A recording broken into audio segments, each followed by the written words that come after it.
Bismillahirrahmanirrahim. Dear students, Assalamu alaikum.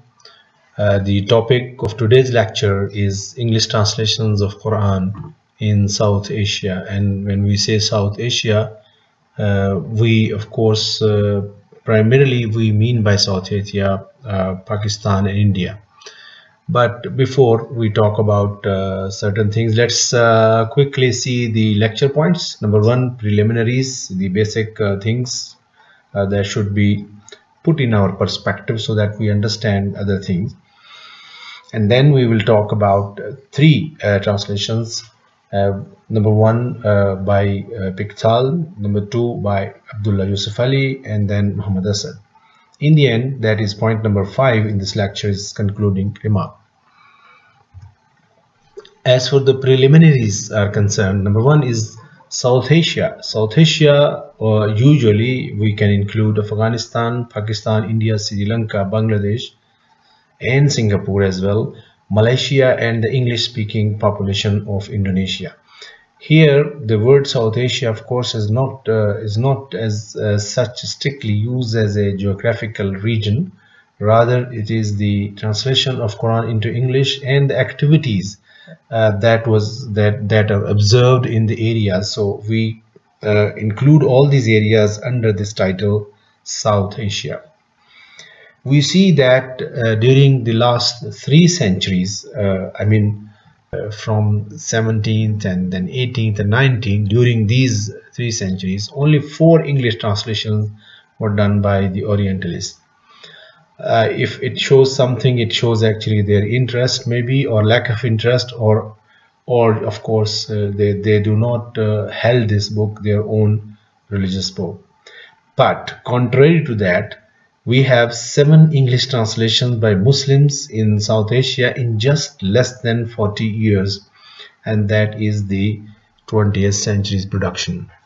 So these points are very important and should be kept in our mind while we discuss the translations.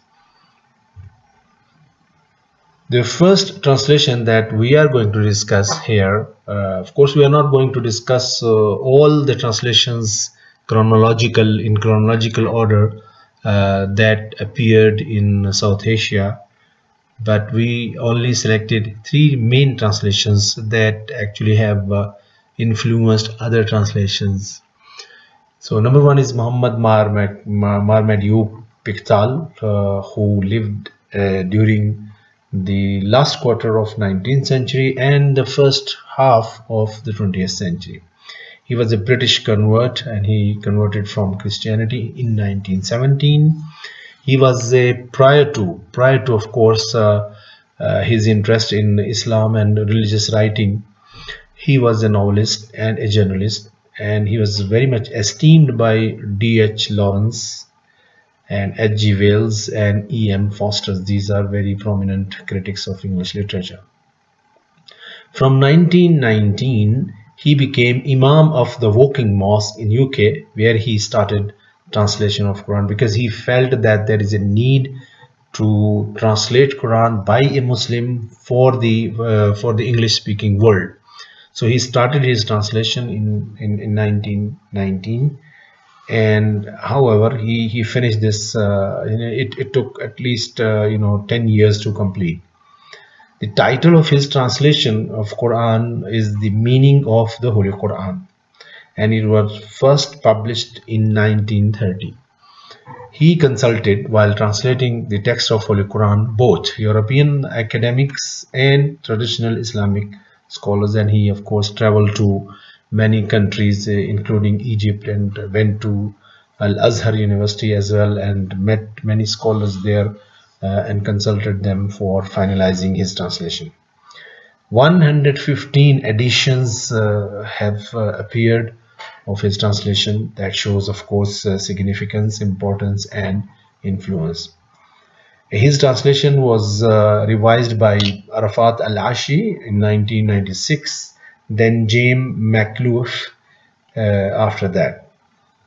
His translation is widely used across the English-speaking world, because the translation is done by a Britisher, so it got a good popularity among the native speakers. His translation influenced numerous subsequent English translations as well.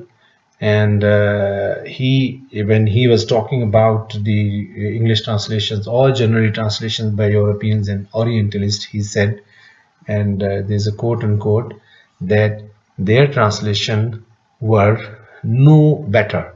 They treated Quran as just a book and turned its majestic Arabic into slack English. So that was his motivation for translating Quran, because he found that the Orientalist translation of Quran does not serve the purpose. While analyzing his translation, we should pay special attention to the word meaning in the title. As we have seen the title, the meaning of the Holy Quran. So we should pay special attention to this word meaning in the title of his translation of Quran, because he was trying to differentiate between the text of the Quran and its translation.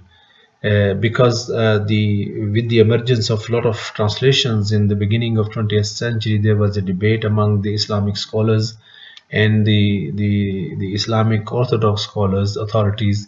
They did not permit translations of the noble book to be titled the Quran. So they advised to add the word meaning or something like that. For example, a translation of an interpretation of the Quran, and that is the translation of the meaning of the Quran, which implies that actually the translation produced by this person is not the translation of the text of the Quran. He is expressing what he understood of the text of the Quran. I hope this very delicate, this very important and very decisive point should be kept in mind, because this point is so important when we try to understand why the addition of the word meaning in this title or in other title.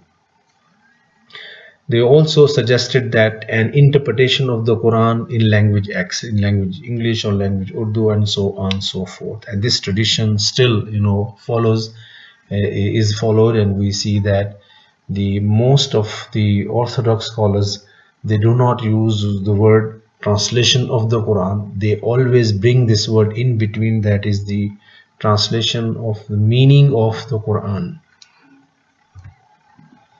The format that initially, of course, adopted by Pickthall was that he is the first who prioritized English over Arabic, the first among the Muslim translators. When we say the first who prioritized English over Arabic, means no immediate or direct comparison to the Arabic text of Al-Quran. And we can see through this example that this is the Surah Al-Fatiha, the first surah, and in the beginning he is providing the background, different names of the Surah Al-Fatiha, and then of course he, after discussing, after taking or extracting the important opinions and information given by Mufassirin and collecting them here, he comes to the surah, translation of the surah, the opening, and then he of course follows the verses number 1, number 2, number 3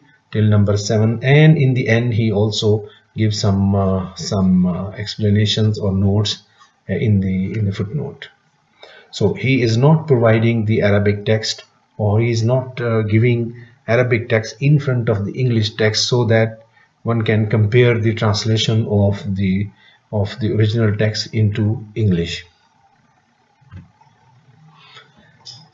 Here the next translator is Abdullah Yusuf Ali, and as we can see, he lived in all the last quarter of 19th century and the first half of 20th century.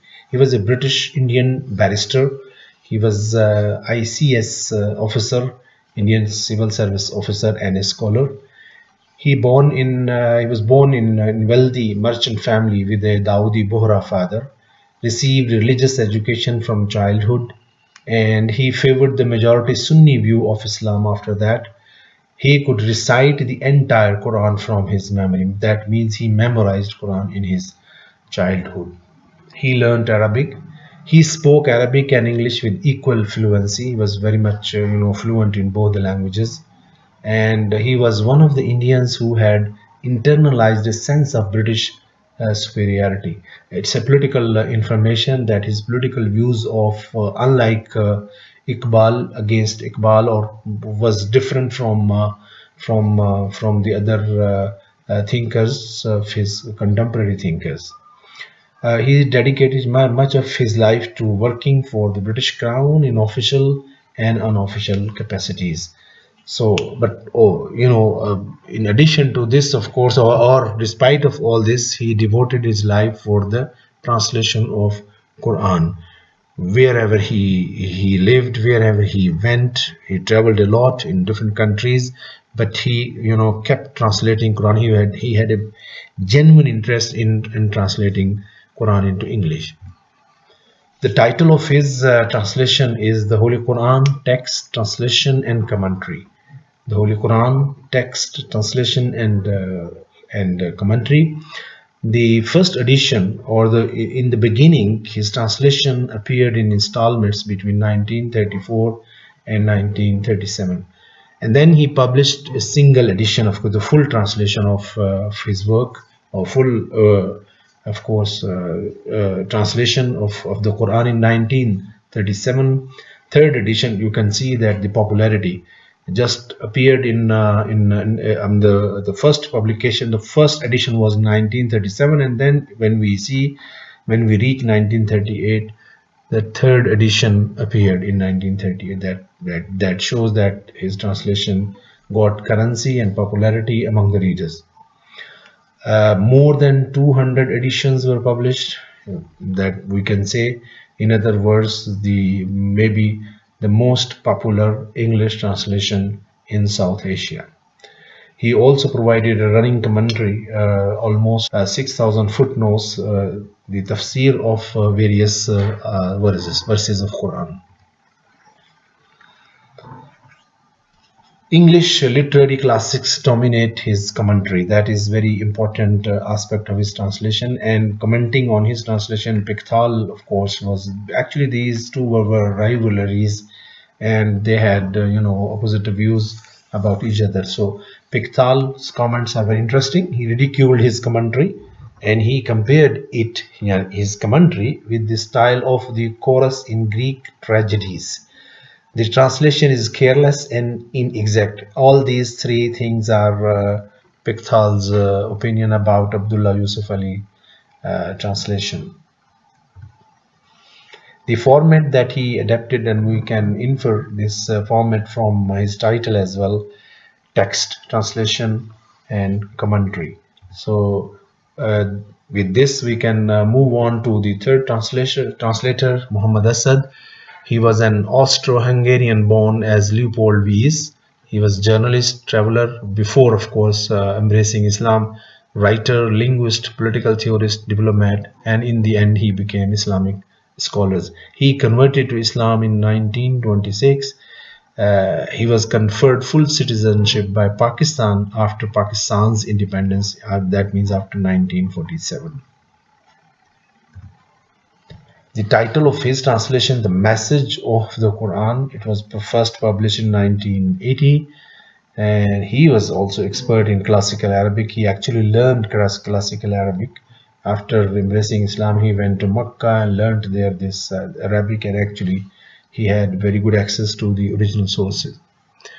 Idiomatic and explanatory presentation with rational tone. His translation and his work actually is a good example of idiomatic and explanatory presentation with rational tone. So three elements are combined in his translation. Opinions of scholar, we can take one opinion of one of the famous scholars who said his interpretation is of a power and intelligence without rival in English. Although this is a very sweeping statement, but I think this statement has some arguments or some reasons behind it. The format that he adopted is much better than the previous two translators.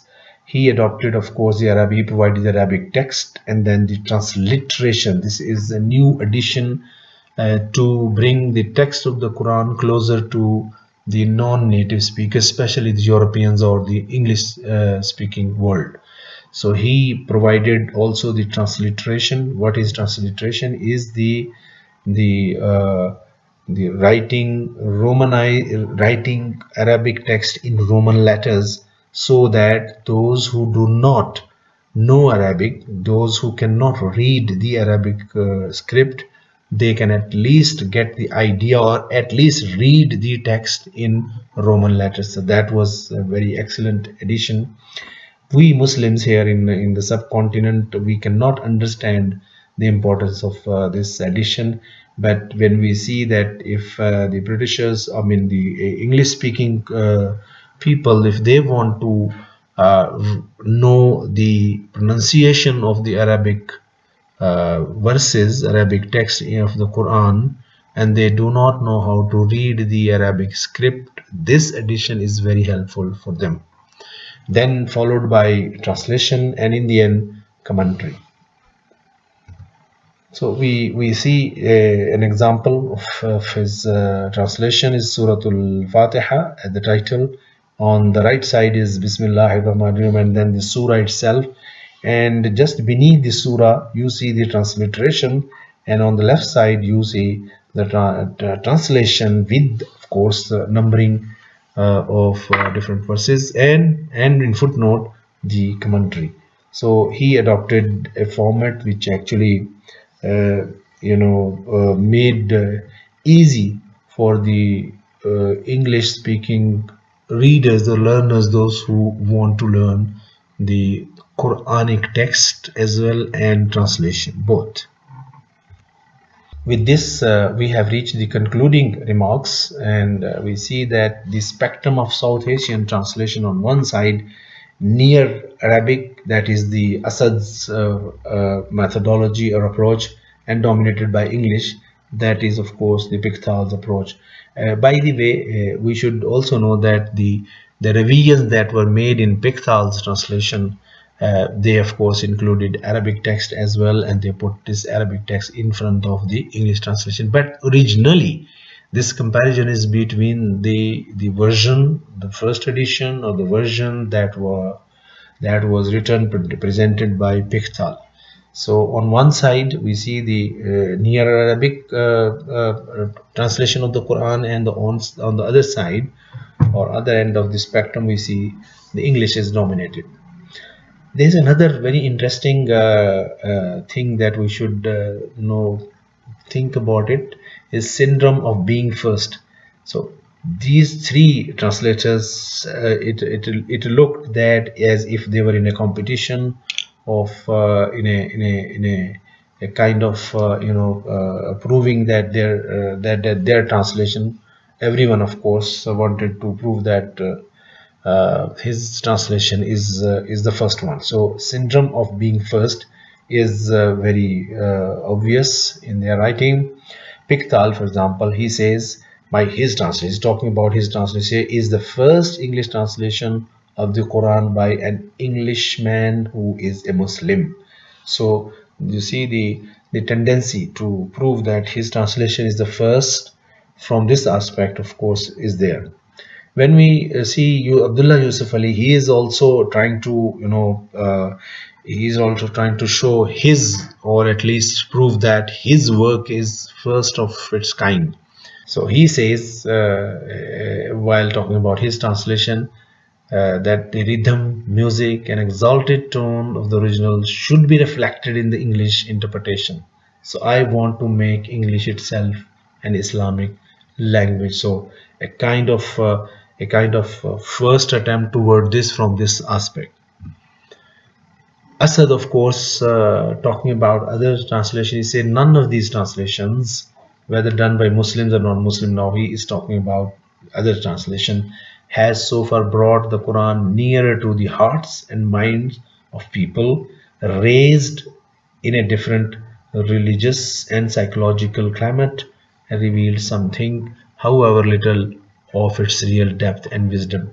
As I just talked about his format of presenting the Quranic text and Quranic transliteration of the text, and then the translation, and then followed by a commentary. So he is actually talking about from this aspect. So he also thinks that his work is of its own kind, and the first of it is its own kind because he has tried to bring the Quran near to the hearts and minds of the people raised in a different religious and psychological climate.